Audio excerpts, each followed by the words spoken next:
Hi everyone, welcome back to Beatles on Ukulele with me, Matt Stead. In today's lesson, I'm going to teach you a lovely chord melody fingerstyle arrangement of the John Lennon piece Across the Universe. The song has quite an odd genesis. It all goes back to 1967 when John was sleeping next to his then first wife, Cynthia, and she was talking and talking. John got rather irritated, but rather than turning that into a negative, went downstairs to write a song. And he came up with the wonderful first line, "Words are flowing out like endless rain into a paper cup." John Lennon said that he always loved his lyrics to this song and the way they poetically follow the metre of the piece. In 1967, the Beatles had met up with Maharishi Mahesh Yogi and discovered transcendental meditation. And the chorus part, Jai Guru Deva Om, was a mantra given to him by the Maharishi. It's a Sanskrit phrase which roughly translates to "all glory to Guru Dev," and it was in honour of Maharishi's teacher, Guru Dev himself. It was originally recorded in 1968 to go out as a single with the song The Inner Light, but it was eventually shelved in preference for Lady Madonna, written by Paul McCartney. Unsure what to do with it, the track was actually originally released on a 1968 charity album compiled by Spike Milligan for the charity the World Wildlife Fund. This version took the original tapes and actually sped them up, so rather than being in the original key D, it went up to E flat. They also added bird noises to the start, and if you listen really carefully, you'll hear two of the Beatles fans that they dragged off the doorstep to sing backing vocals on the original demo.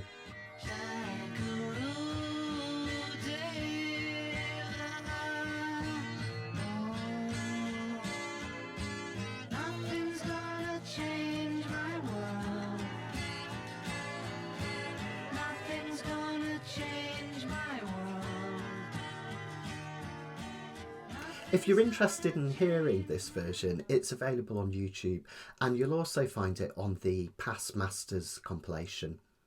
But the song was basically shelved until 1970 for the Let It Be sessions when John Lennon resurrected it and the Beatles practiced it live. They never actually re-recorded it. In the end, Phil Spector took the original tapes and he actually slowed down the tape from D to C sharp, so the opposite of the previous version, which was sped up. And he added some strings and some backing vocals, and that was the version that was eventually released on Let It Be.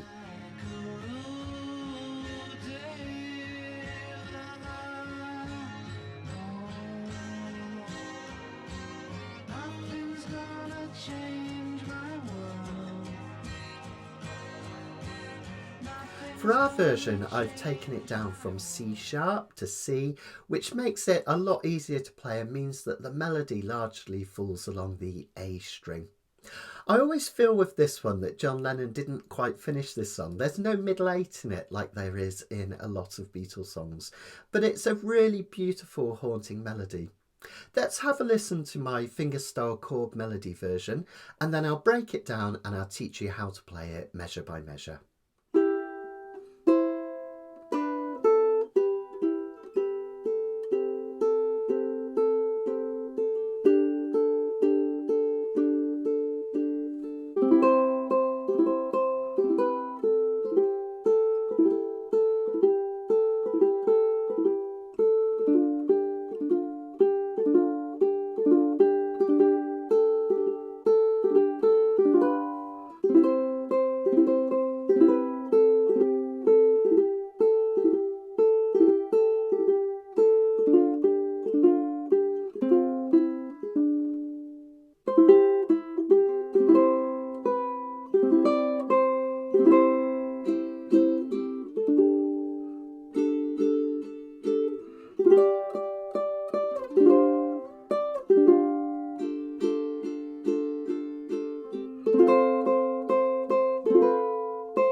So before we dig into the chord melody version, let's just take a look at the basic structure of the song.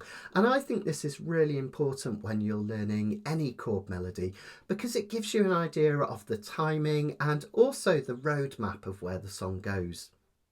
The verses are largely based on a 1-3-2-5 progression.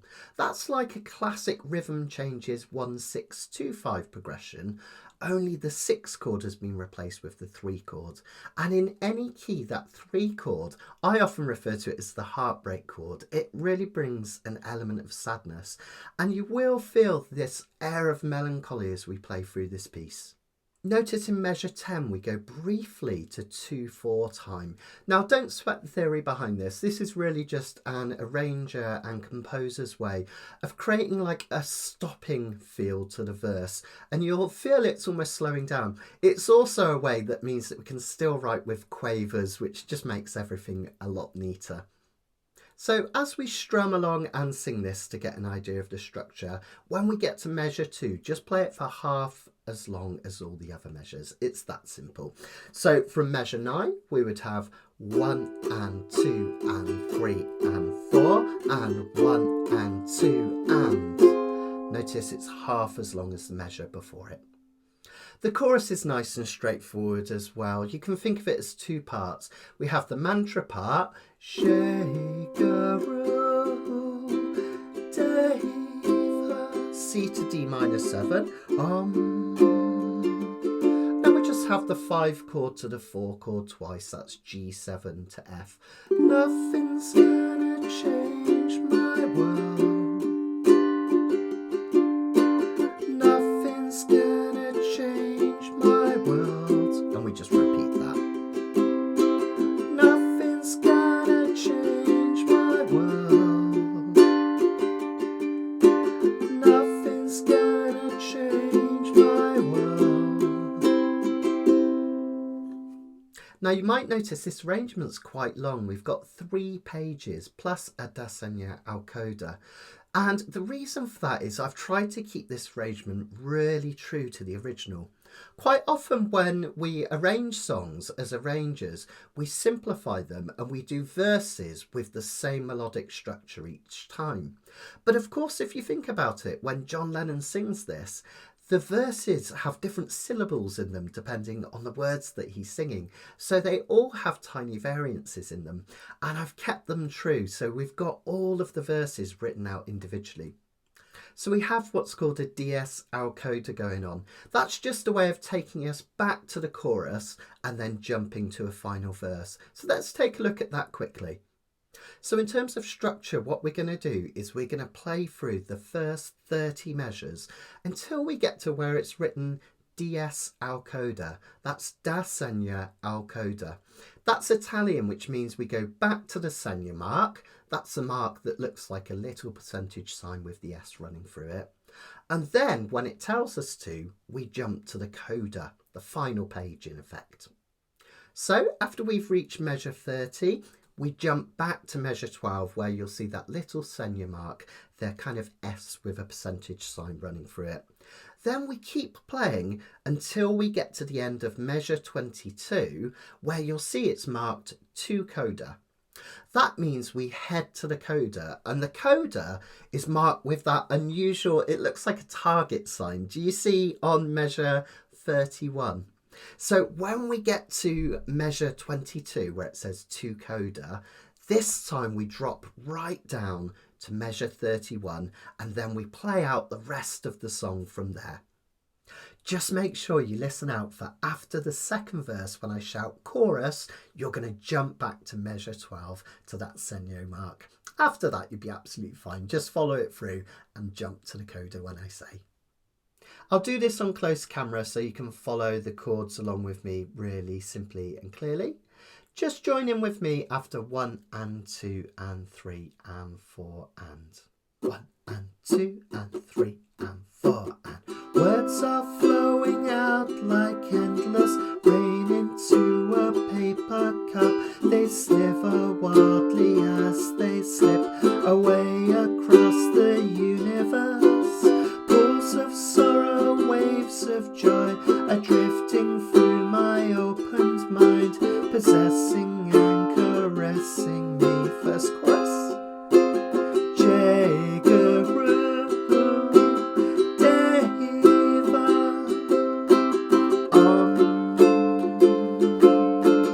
Nothing's gonna change my world. Nothing's gonna change my world. Nothing's gonna change my world. Nothing's gonna change my world. Now verse 2. Images of broken light which dance before me like a million eyes. They call me on and on across the universe. Thoughts meander like a restless wind inside a letterbox. They tumble blindly as they make their way across the universe. Chorus. Jai Guru Deva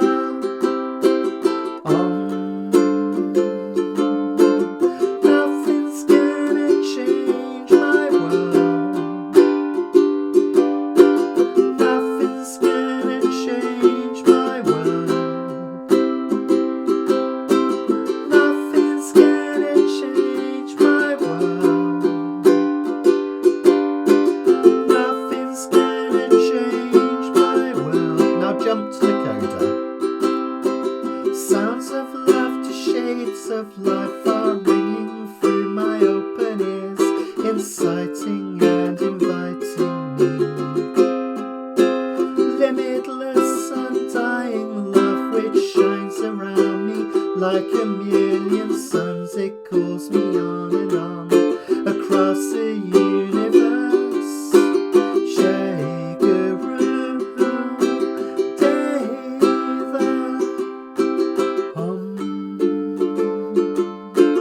Nothing's gonna change my world. Nothing's gonna change my world. Nothing's gonna change my world. Nothing's gonna change my world. Jai Guru Deva Jai Guru Deva. Now we know the structure, the chords and how it all works. Another good thing to do is to play through just the melody in isolation. I won't spend a lot of time doing this with you guys in person now because it's a better use of your time. Just to pause the video and have a go at this. And you'll notice that the first two sheets that I provide has the melody written out both in tablature and standard notation. Now, some people get a bit panicked when they look at standard notation or tablature and think, oh gosh, that looks really tricky. How am I going to get the timing of that piece? And here we have some quite kind of complex syncopated notes, which can make things a little bit awkward. So my recommendation, if you struggle with the reading of the music in terms of the timings, just say the words out loud or sing them to the melody as you play along on your ukulele. I'll show you what I mean. So for example, if I was learning the melody to the first verse, I would sing along slowly as I pick the notes like this. Words are flowing out like endless rain into a paper cup. They sliver wildly as they slip away across the universe. See how that gives you the timing for the melody, and it makes it so much easier to learn it. So pause the video and take your time to work through that whole melody. You can pick with your thumb roughly at a 45-degree angle to the strings, so don't flatten it like this where you might catch it with the sides of your nail. A little bit higher here. I tend to pick with my thumb between the sound hole and where the body of the ukulele meets the neck. That gives a nice dolce, sweet tone. And you'll want to go at a really slow tempo at first, just so you can get the timings and the rhythms right. So something like this.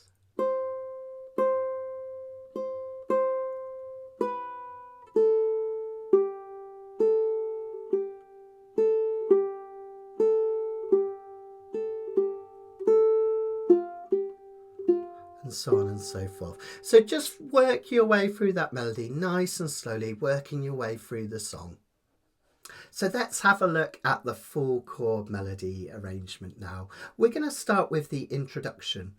Now the introduction uses 2-part harmonies, so rather than having all of the notes from a chord, I've just chosen 2 of them, and it creates a nice kind of stepping on point to the song and a lovely introduction, and it kind of harkens back to what happens in the original. Because the notes aren't on adjacent strings in the introduction, we're going to use Pima finger picking style to pick these notes out. So thumb would take any note on the G string. I don't think we have any notes on the G string, so don't sweat that. Index finger C string, middle finger the E string, and ring finger on the A string. Then we're going to form some really simple shapes. So the first one kind of looks like an A chord, but being played up here at 4 and 3 on the middle 2 strings. This gives you an E and a G note, stacked thirds. Then we're going to drop down to the 3rd fret of the A string and pick that with the E string. Pull that back and add your index finger, gives you this nice D and B note. Take them off briefly. And for the next 2, we're going to combine fingers. So it's almost suggesting an E minor chord. We've got 3 and 2 here. And then we can just add this ring finger up here to add that E note at the end, okay? So if I do that really slowly from the start, we've got this shape.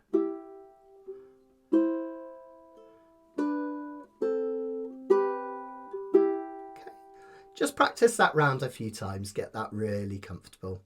For the next bit, we can segue into it nicely by keeping our 2nd finger where it is and move our ring finger up to the 4th fret of the G string. And what we're going to do is we can use our thumb and 2 fingers to pinch the top 3 strings. And then we're going to use our ring finger to just touch that A string. And we get these nice quarter notes, one after another like this. Isn't that lovely? And then the next chord is based on a G chord, but because we need the open A down the bottom, it's nice and easy. Just take your ring finger off and put your 1st finger down like so, and you can do exactly the same picking pattern.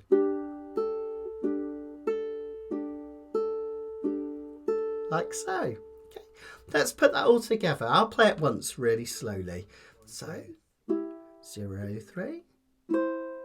2 and 2, off, 2 and 3, and then we're going to go to this chord shape. Just swap out for this 1st finger here. Let's put that all together. 3, 4.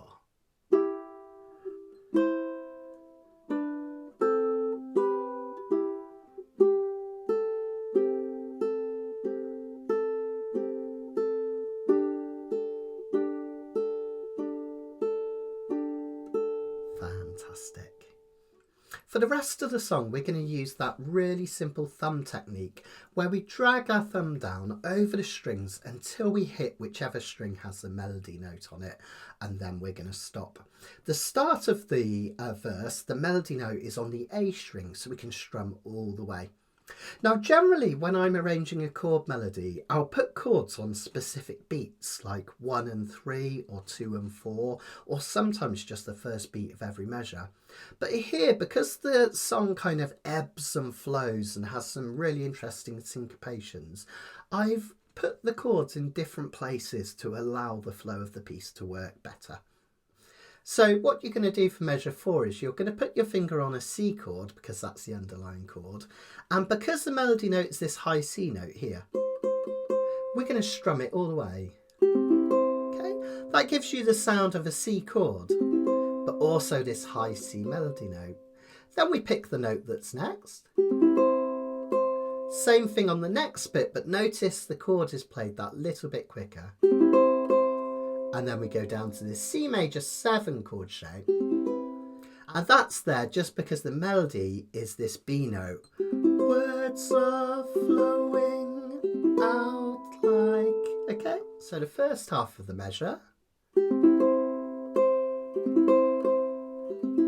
Nice and simple, right? We get that melody coming through. Then we're going to go to this shape, 5-4-3. This comes from this C chord shape here.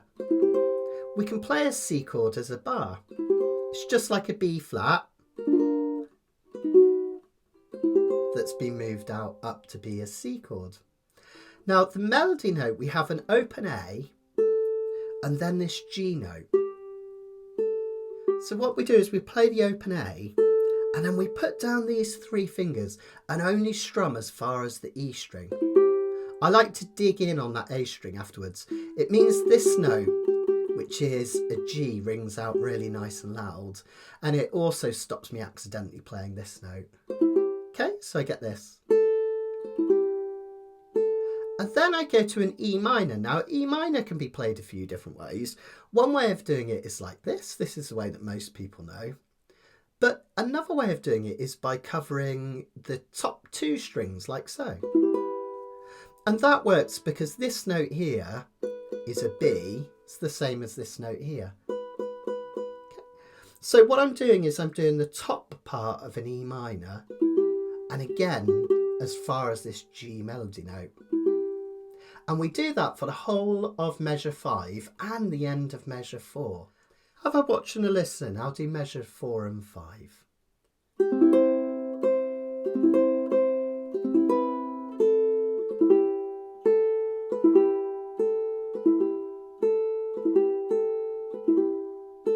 Notice that when I go from that C shape I was showing you to the E minor, I can just push that ring finger back. Okay, isn't that lovely?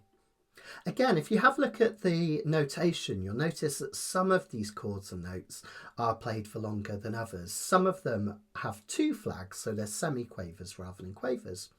But again, you don't need to worry about this and think about counting, particularly when it comes to dotted notes. Just say the rhythm of the vocals, the lyrics, out loud or in your head as you play it. So I'll give you an example. Words are flowing out like endless rain into a paper cup.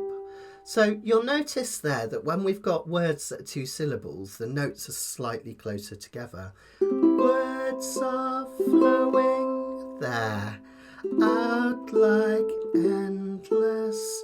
And here where we go to paper cup, rain into a paper cup. So you can really just think about that as you're playing through the notes. Don't worry too much about counting semiquavers and quavers. Just sing those notes out loud. To make the next part easier, we're just going to think about the fingers that we use. So we're playing a D minor chord, but the melody note is on this E string, okay, 3rd string down. So we're just going to strum the top 3 strings. We're going to add our little finger down for the G note that comes in. Okay, so that will sound like this. Now that last chord at the end is a G. The G is a tied note starting at the end of measure 6 and going into measure 7. Now you could reset all your fingers, but all you need to do is take away all of your fingers apart from your last 2 that remain. That gives you this 0, 2, 3, which suggests now a G major chord. It comes from this shape, okay? And then we hit that again after an A, and again, and then at the end we're just going to pop a G7 down like this. So measures 6 and 7 will sound like this.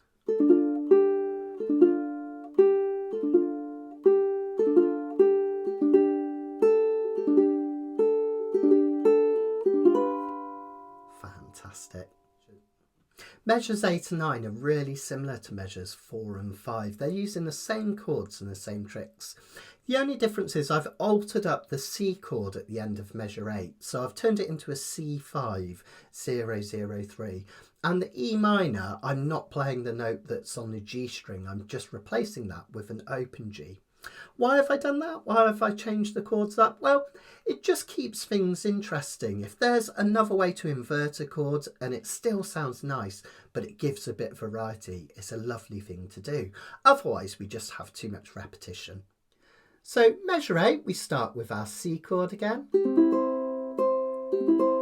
the C major 7. This time, instead of doing our C chord like so, finishing on the G, we're going to play a C5 chord and finish on the G like this. The only difference is we've omitted that E note, this one here. And that's why this chord is called a C5, because the only notes that make it up are the first and the fifth note of the chord, a C and a G. Okay. Just a bit of variety. And then we can add a finger for this E minor as far as the note on the E string. So quite similar to the opening, but just slightly different chords here. So 8 and 9 will sound like this.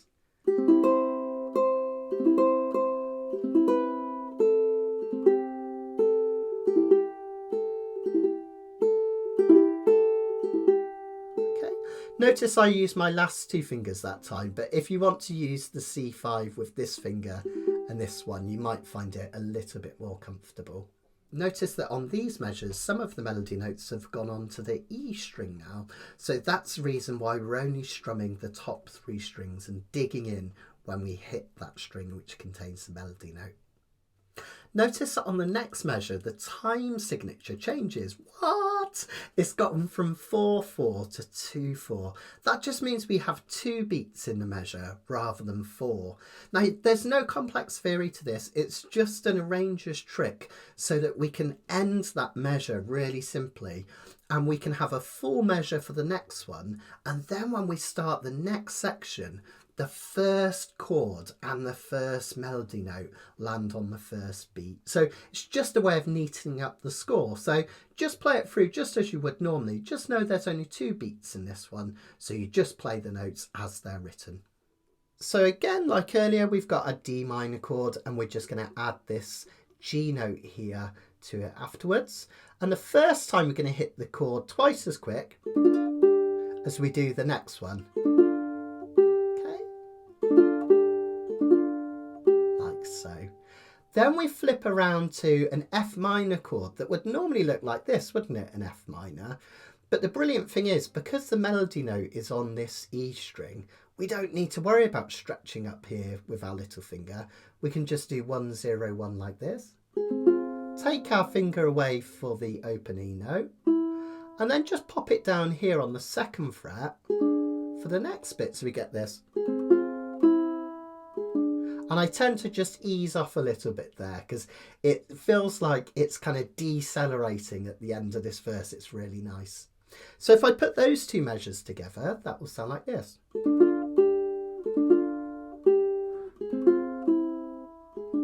Isn't that lovely? Then we go to our first chorus, and we know we're starting a new section because at the start of measure 12 we've got those double bar lines, 2 vertical lines. Anytime you see a double bar line just means a new section.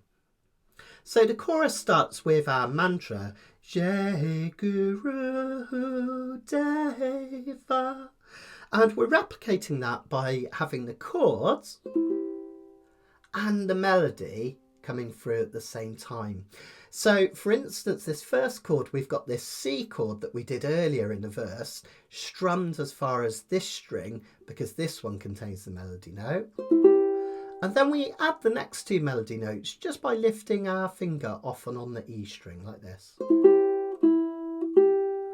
Then we've got a C chord. Now I suggest using your 2nd finger for the C chord, because then you can reach back here for the B note that follows, the 2. Your little finger can reach up to the 5th fret for the C add 9. And then you can come back down to the C again. And what I suggest is just practicing that phrase on its own first. It will sound something like this with the timing.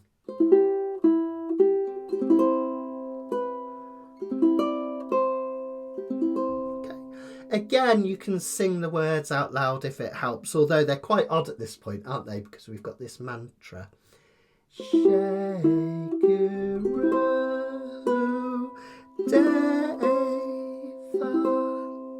Notice that Deva has two notes in it. Deva.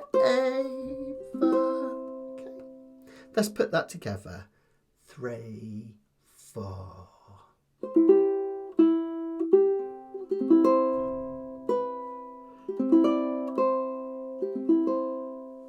I think that's the trickiest part in the whole song, so really take your time with that, really try and get that phrase flowing, really think about the fingers that you're going to use. Now you notice in the chorus that the phrasing's a little bit more sparse, there's some gaps between the phrases. So for instance, if you look at measure 13, the melody stops halfway through the measure. So to compensate with that, what I'm doing is I'm filling up the rest of the measure with a chord. And you can spot these because you get these bunches of quarter notes or quavers all together with the tails along the top. And you can also see that they're being played on the top 3 strings. Now you don't have to be dead exact about this. This is just a hint that we want to keep things nice and soft as a background accompaniment.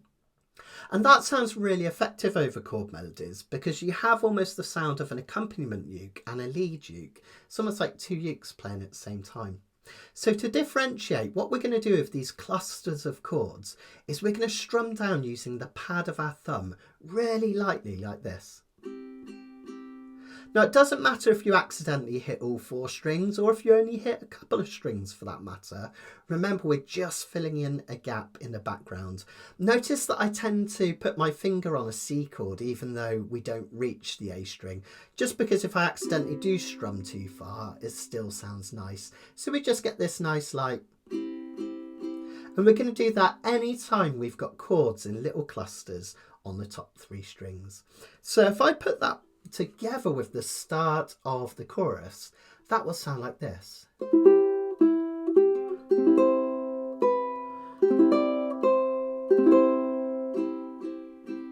Hear how light that ending is. Let's try that together. I'll slow it down slightly.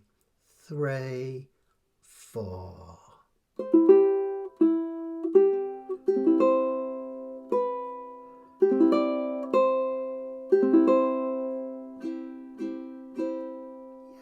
Really cool. The next measure, we only have one melody note, and it's the It's the end of the phrase, isn't it? Jai Guru Deva Om. So what we're going to do is we're just going to allow a chord to ring out with the melody note within it. So 2 ways you can actually do this. You can either put a D minor down and add your little finger here for the G note. Dig in after you strum the top 3 strings, because this bit has the melody note in it. And then we have some filler chords again, this time 4 quick down strums, 3 and 4 and, like that. So it'll sound like this. 1, 2, 3 and 4 and. Now, because of the way this chord is formulated, if you find it easier, you can just use 3 fingers like so. Okay, so you can do that first one. 1, 2, 3 and 4 and. Really simple, right? The next measure, we have 2 different G7 chords. We have one here and we have one here. This one's quite interesting. It comes from an E7 shape that's been moved up to F7, to F sharp 7, to G7. Now, because G7 has a G in it, we can get rid of this finger and have this open G, which means we can hold it down like this. It's a lovely one to know, this G7 up the fretboard. It's quite neat for lots of things. And the reason we use this one is the melody note starts up here on the 5th fret, this high D. Like so. So we hold this chord down and we strum. And then just pick out the other notes with your thumb, like so. then we move back to this shape. It's a G7 sus4 because we've got this C note in it here. We can briefly go up with our little finger or just slide up here to the 5th fret. Then we come back to this G7 chord, but we're only going to strum the top 3 strings because the melody note is this F here. Now it's a bit kind of convoluted and you have to switch about a bit here.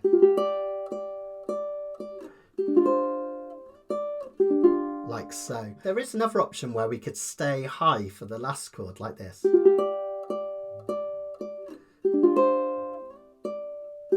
And we just hit the top 2 strings. But I don't think it's quite as satisfying here in this F as it is this one, because we've got 3 strings and we get 3 notes. Okay, so we've got this.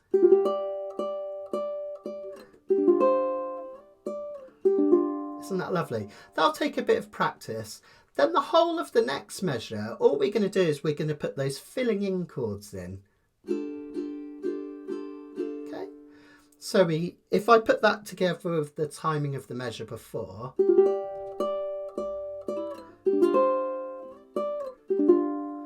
and 2 and 3 and 4 and like so. And the next bit we do basically the same trick, but this time we're doing an F chord into a C chord, the 4 chord into the 1 chord.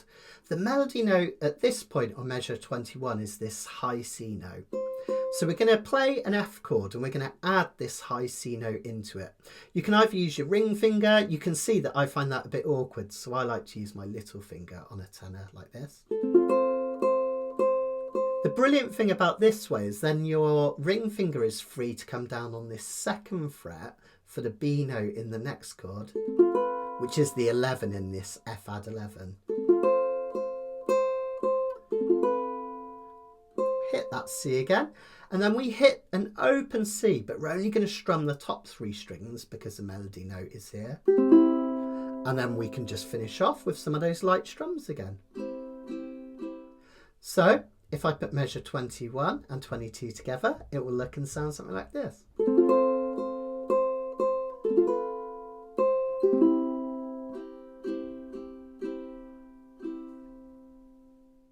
Now, believe it or not, once you've practiced that and you've got it under your fingers, you've got everything you need to play the whole of the rest of the song, because it's just a combination of those verses or choruses in a different order. Sometimes you might notice tiny variations in the timing of the notes, just because of the syllables that John Lennon sings are different. But the key ideas, the same chords and shapes and everything, remain the same for the rest of the song. So let's go through it just ever so quickly from measure 23. You can always come back to this and work on it some more. But notice we've got the same as the opening verse here with these C chords. To C major 7. And then these E minor chords up here, 4, 4, 3.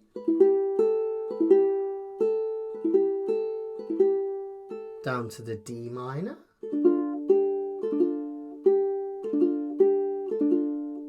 Into this G chord. Remember my trick, just leave these 2 down. And then we do a similar thing here with the next few measures.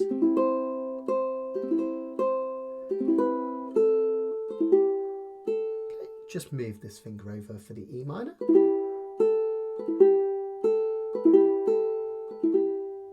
D minor here with the G added.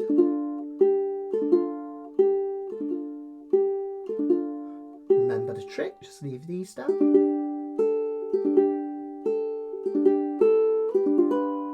That's brilliant. Now at this point we've got that DS al coda, das Enya al coda. That means back to the Senya mark, which is the one that looks like the percentage sign with the S running through it. And then we drop to the coda when we see the words to coda.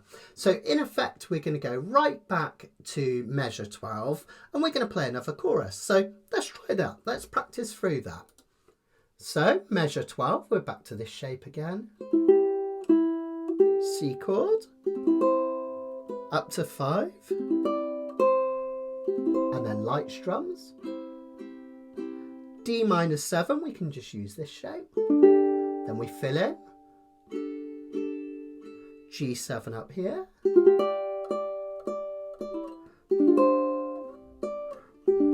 Back here. F chord with the B. C chord. Same again. I love that bit. And then here, F.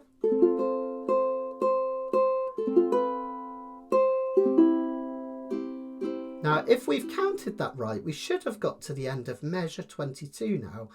Then we have a mark that says to Coda. What do? We go to the Coda. The Coda is always indicated with that target sign. It looks like a target sign that's been stretched out. And you'll notice that's measure 31, or basically the third page. And in effect, what this is allowing us to do is to repeat 2 choruses without having to write them out twice. That's basically all that's happening. The arrangement is long enough already over 3 sheets. So by having that segno, that's why people use it. We can do a repeated section. And then we're going to jump to the Coda. And the Coda is just a couple of verses played slightly differently to the opening verses. I'll show you what I mean. This is all stuff you've done before in the earlier verses, only it's just the order's been messed up here. So this next bit, measures 31 to 34, is kind of like the second half of one of the verses. So we have our C chord, down to C major 7, C chord to G, then those E minor shapes again.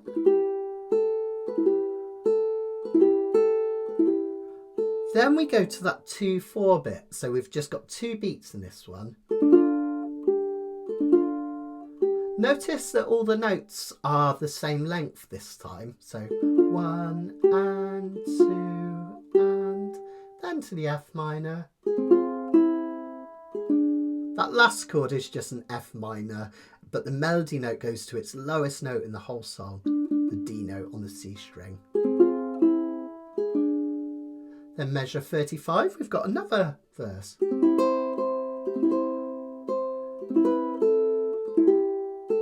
We keep going with these E minor shapes.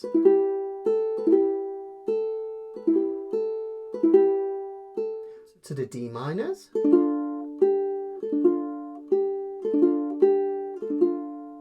And then to the G shape, remember my trick.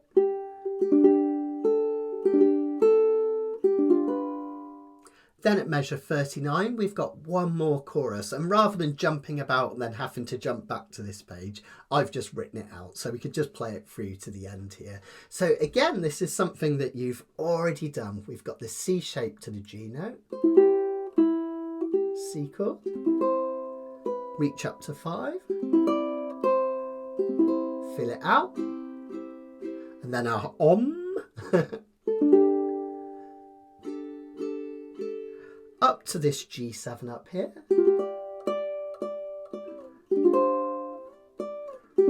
Fill them out. F chord.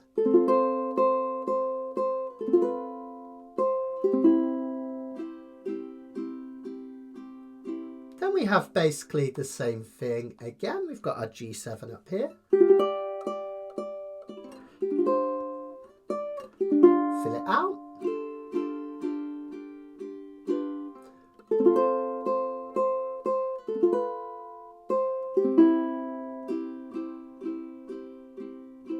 Okay, fantastic. Now the bottom line is our outro, and you can repeat this as many times as you like. I think in a demo I might have just done it twice, but on the record it repeats over and over to the fade out basically. And John Lennon's been quite clever here because this is the mantra part.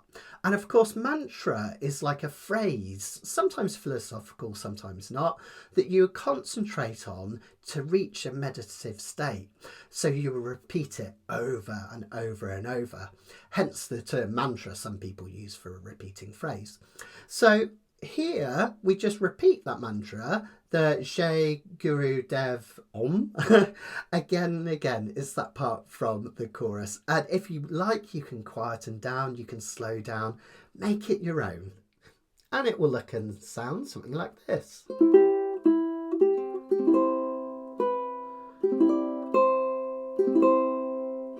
and just repeat.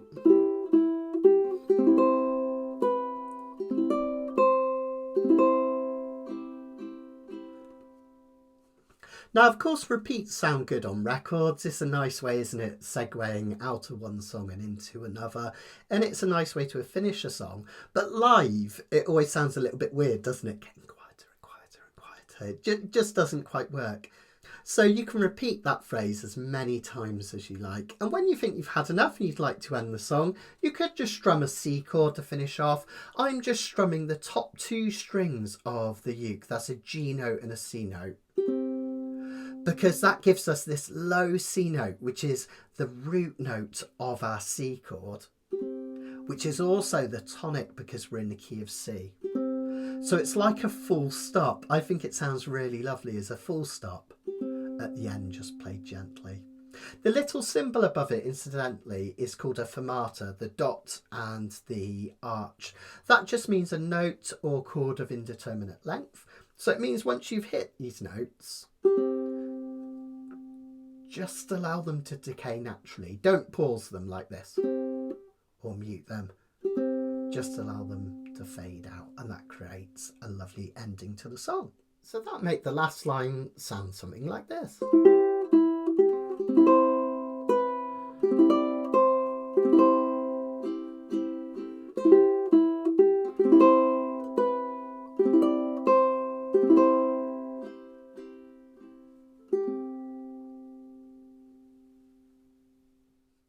And that's it. Now you know how to play a really beautifully sophisticated chord melody arrangement of Across the Universe.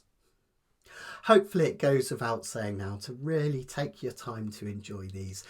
These lessons, even though they come every week or two, really I think you should spend a few weeks on them, if not longer, if you want it to sound really, really super nice, because there's so many little nuances. And really see if you can tease out the personality. Try adding a little bit of vibrato. Try adding a bit more volume in the chorus as opposed to the verses. Make them your own and have a whole heap of fun with them. And if you enjoyed this one, there's going to be many, many more fingerstyle chord melody arrangements to come. I'm having so much fun making these arrangements, so hopefully you guys are having fun working them out and playing them as well. And of course, if fingerstyle isn't your thing, we'll have plenty of strum-alongs and all sorts of other techniques soon as well. So I will see you in the next lesson very soon. Take care, you can, and much love. Bye.